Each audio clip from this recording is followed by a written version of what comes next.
Hello అండి, Puri combination ఏది బాగుంటుంది? నాకైతే చికెన్ సూపు తర్వాత పూరీ కూర నచ్చుతుంది.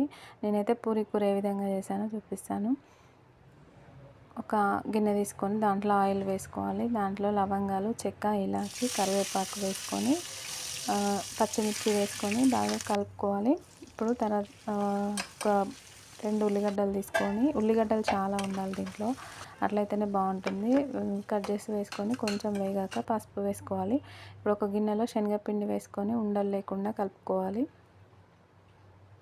కలుపుకున్న శనగపిండిని ఈ ఉల్లిగడ్డలు ఫ్రై అయ్యాక దాంట్లో వేసుకోవాలి. ఉల్లిగడ్డలు బాగా ఫ్రై కానియద్దు, కొంచెం మీడియం సైజు ఉంటే సరిపోతుంది. ఇప్పుడు దాని తగ్గ అడ్జస్ట్ చేసుకొని కొన్ని వాటర్ వేసుకొని ఉడికించుకోవాలి ఒక 5-10 నిమిషాలు. తర్వాత దాంట్లో సాల్ట్, కసూరి మేతి, కొద్దిగా కొత్తిమీర వేసి దించేసుకోవడమే.